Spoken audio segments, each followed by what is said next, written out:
Is a striking example of Kentucky's natural heritage and a preserved example of our natural heritage. It's a unique gem for the university. It has some of the oldest growth forest in the state of Kentucky. It's a place where people can come and see what the forest looked like when settlers first came to this part of the country. What you will see in the woods over there is big hemlock in the lower slope, big beech, tulip poplar, white oak, red oak, scarlet oak, black oak.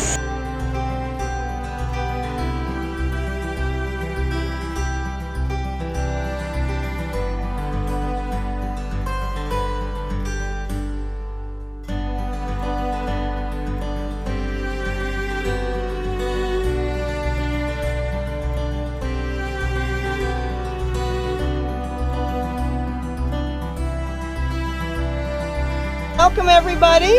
Thank you for coming to the 9th annual Lily Cornet Woods Field Camp. There are trees that have been here as long as there's been settlement in Kentucky and before settlement in Kentucky. Amazing creature.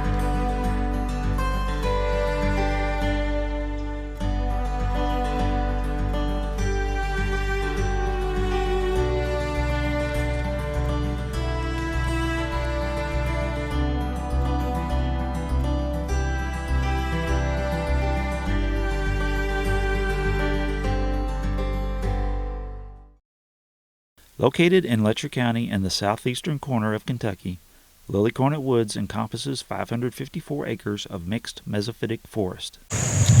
What you will see in the woods over there is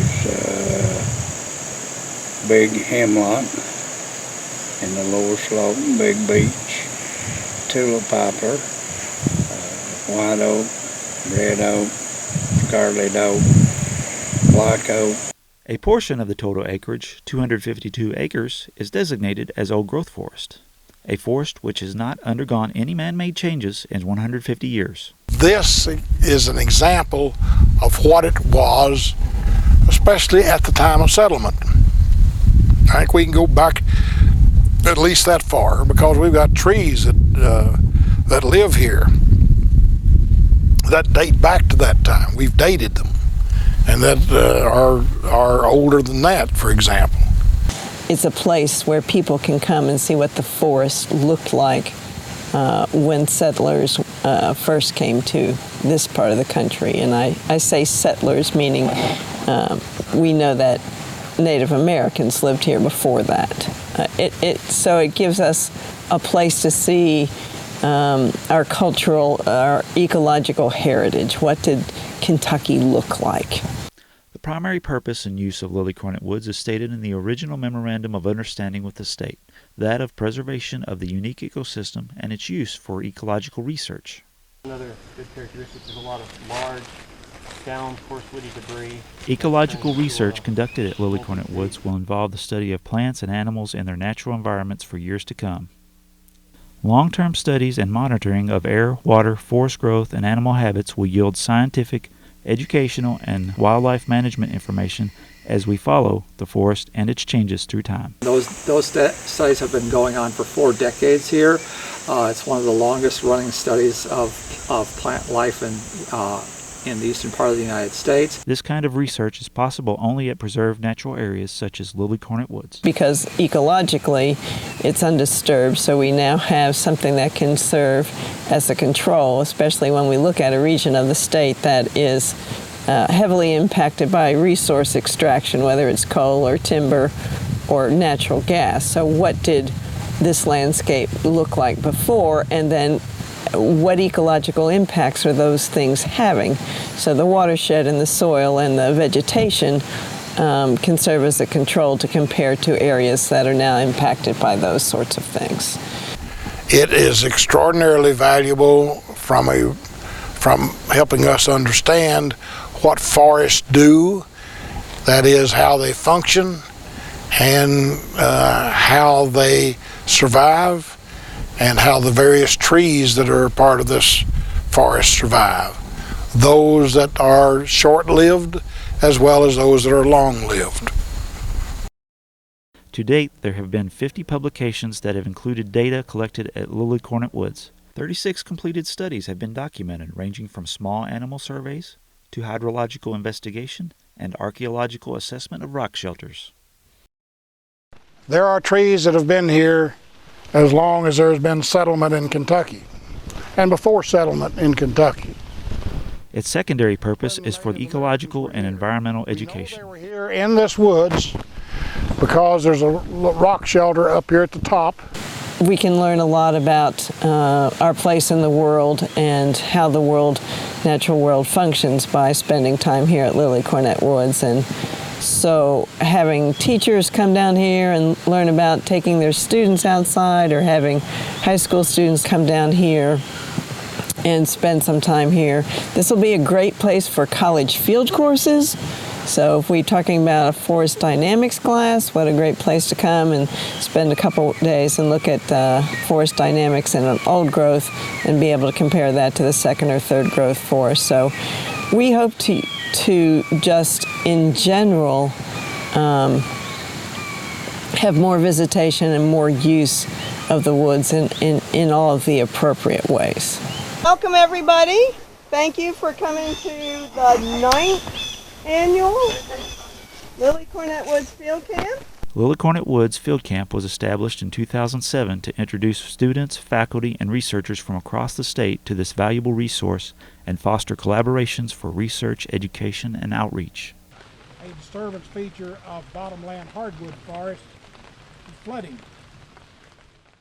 Attendees at Field Camp may participate in such activities as research focus groups, attend workshops such as Leave No Trace, take a nature hike, or join in field botany explorations. Something like 30 or 40 species of shrubs, and so it's pretty diverse. Well, the history of Lily Cornet, he bought the property up in probably back in the 1920s. And so what Lily did was to accumulate this land, which amounted to 554 acres that constitutes Lily Cornet Woods. He maintained it and did not cut anything except dead trees. And the fact of the matter is, any fires that came near the woods, they would beat that forest, beat the fires out. Yeah, he'd set fire, get on the other side of the mountain there, and he'd make us go and fight that fire and wouldn't let it get on their property. And man, we'd stay there for days, nights, all night too. He wouldn't let that fire get in the woods. He'd go on the other side of the mountain there and fight, put it out. We'd rake leaves, had firefighter tools, rake leaves, and just go along rake leaves and wouldn't let it burn.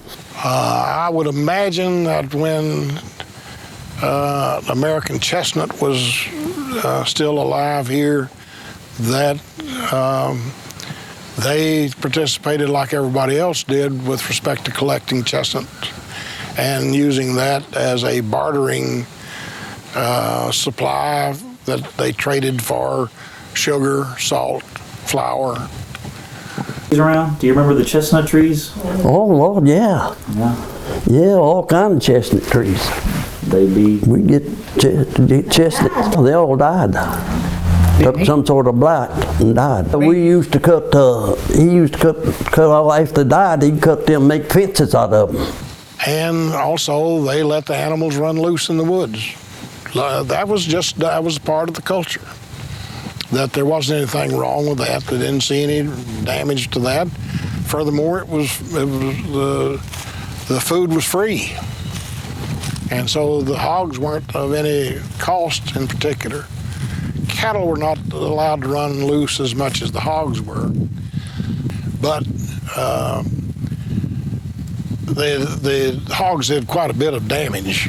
that we now recognize as considerable impact. But in any event, they didn't think anything about it. Lilly Cornet had many offers to sell the old-growth forest for timber, but he refused them all while allowing only dead trees, chiefly blighted chestnut, to be cut. Well, that's her dad didn't cut it, so he wouldn't let nobody cut it. He'd go in there, but if they get close to it, he'd go in there and take its gun. You move or else. He's mean too. Yeah. He'd shoot them if they didn't do it. He wouldn't cut there one of his timber. He'd come in there and try to cut it, buddy. He'd get after them. He wouldn't let them get in there. He cut all around, but he'd stop them. They wouldn't cut his one. He wouldn't let them. Lilly has been portrayed as someone who preserved this because he considered the forest to be something he wanted to preserve. I think he wanted to because he never did get the right price for it. One example is that a quote that is given, a story that was told that he had a timber company to come in here and say that they would purchase it, and when he said, well, how much will you give me? And they said $1 million, and that was after World War II. And he says, well, that's not enough, and turned around and left them standing outside and shut the door on them. W.M. Ritter? W.M. Ritter's, I guess, what it was. He cut all around us. He tried every way in the world to buy it off of him, you know. But he wouldn't sell it to him. Lilly died in 1958, leaving Lilly Cornet Woods to his 4 sons. They in turn sold it to the Commonwealth of Kentucky in 1969. I didn't want to sell it, but all of the other 3 wanted to sell it. And so I just, well, nothing I can do, go with them and let's sell it. We decided to sell it, so we didn't want the timber cut. The deed states that the land was acquired as a living museum, valuable for its virgin timber, botanical, biological, and zoological life, and the property shall be permanently preserved as such. That was violated early on when I came down here in 1971 and established some permanent plots. Lilly's sons had the right to live on the property during their natural life. Well, I lived up there in that old house at the woods, and down there at the woods, my older brother built a house there. The state tore it down. But Lilly's son, Doc Cornet, lived just across the road from where the manager's house and the visitor center are located. Doc Cornet lived on the property until 2004.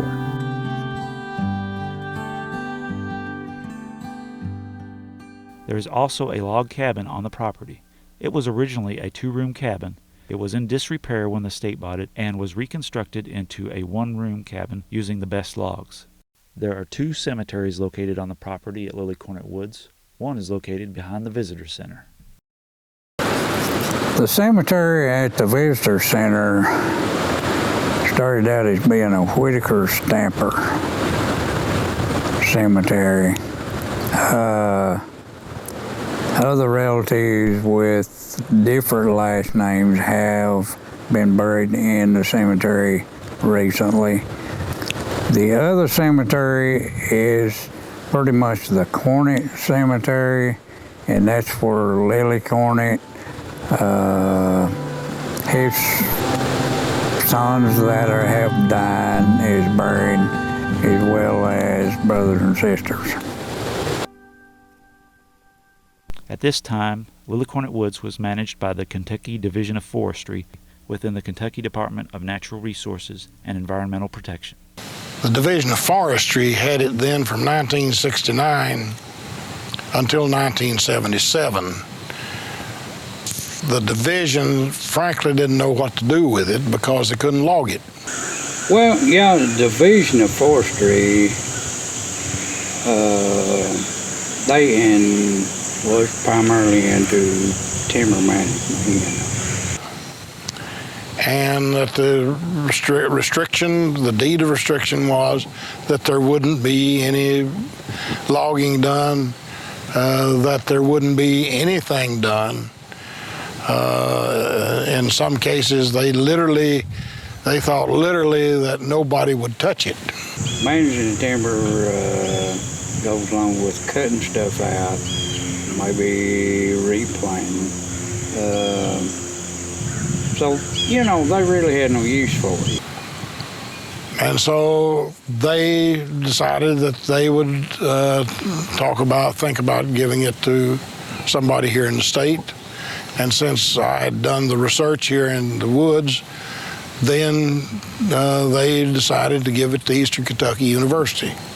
And so it was transferred then, in that sense, from the Division of Forestry to Eastern Kentucky University in 1977.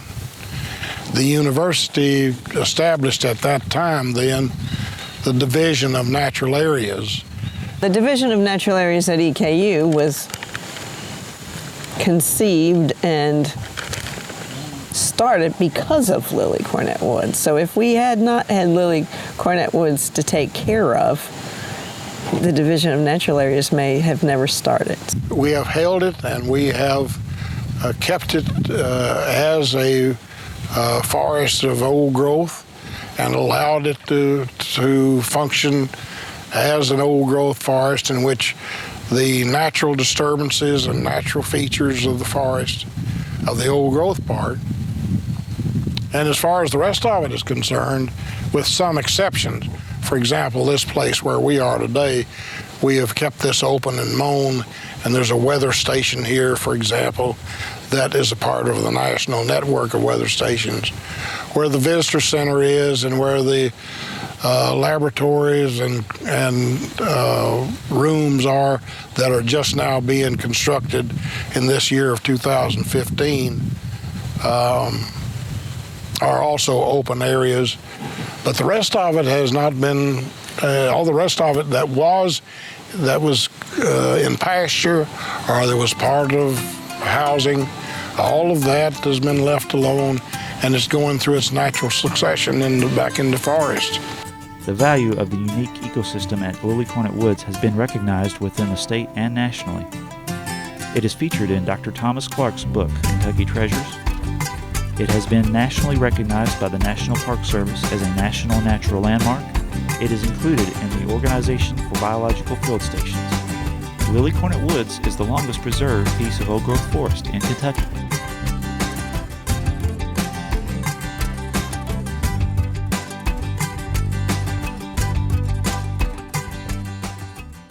As a grad student, I read about it in the paper that the state of Kentucky had bought this virgin forest in Letcher County, Kentucky, from the heirs of a man named Lilly Cornet.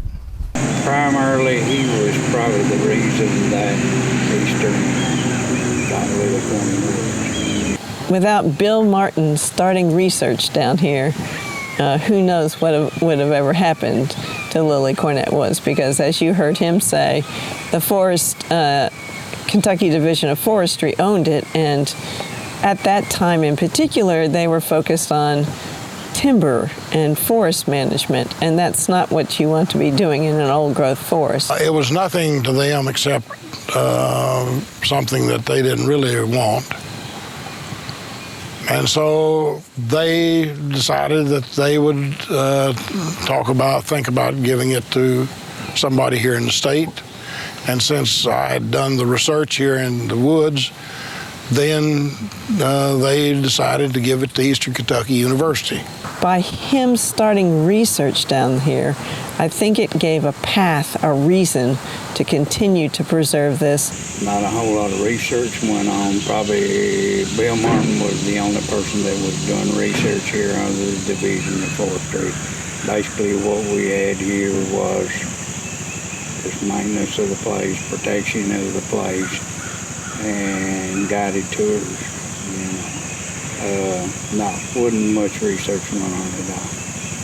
Dr. Bill Martin and Robert Muller from the University of Kentucky began to establish permanent research plots in Lily Cornet Woods. The ones I established in 1971, there are over 130 of them that are throughout the old growth, the entire area of old growth. Then by EKU taking it over, that allowed us to, again, open it up for research, open it up for education, and have more use of the area than it would ever had with the Kentucky Division of Forestry. So Bill's legacy is huge. We have over 40 years of data on forest composition, which is unheard of in eastern United States. We have a visitor center, we have the research building now, and so again, this allows other people to learn about ecological sorts of things as well as historical and cultural.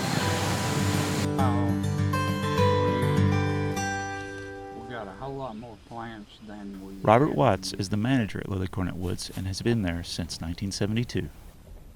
When you ask what Robert Watts is to Lily Cornet Woods, I would say Robert Watts is Lily Cornet Woods. Robert Watts has been the man on site the entire time that the Eastern Kentucky University has had this tract of forest land. And Rob has been the one on site responsible for seeing that it has been protected. Watts started working at Lily Cornet Woods in 1972 for the Kentucky Division of Forestry. When I started in 1972 with the Division of Forestry, then I pretty much got in on the ground laying of a lot. The trail systems, building the bridge, building the access road to the woods over there. Yeah. Rob has been just as valuable to the university as a faculty member. In terms of what he has done is to keep watch on this place, to help to manage it, from managing everything that has to do with keeping the trail open, for example, keeping the visitor center open, all the work that he has overseen in terms of that he has either done it himself or has overseen.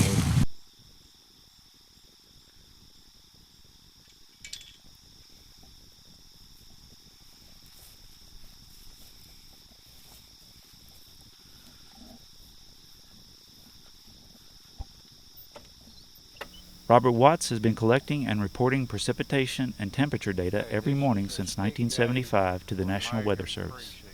I do that 7 a.m. every morning, 7 days per week. And have missed in all them years very few days. Yeah. Except for 3 days when his wife was dying and she was in the hospital. So his idea of vacation is leaving after he collects the weather data and being back the next morning to collect it again. And that's dedication you rarely see anywhere.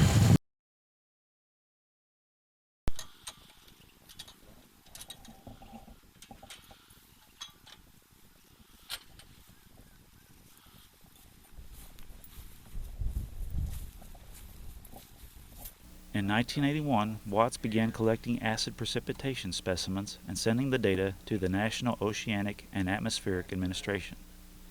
For his commitment to these organizations, he has received multiple awards.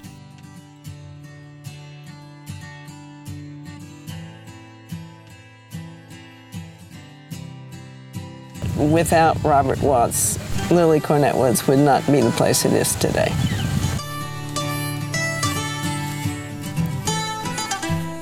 Well, I just wanted to basically express my appreciation for all the folks who make this such an outstanding facility.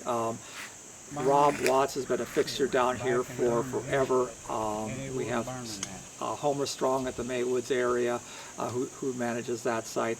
Dr. Wilder, who's the director here, has done an outstanding job in terms of stewardship and keeping all this together on her limited time that she has. She's a very, very engaged in teaching, engaged in the environment area, and so on. But I especially like to make a few thank yous to President Benson, Vice President Barry Pointer, who come down here and really kind of adopted this Lily Cornet Woods.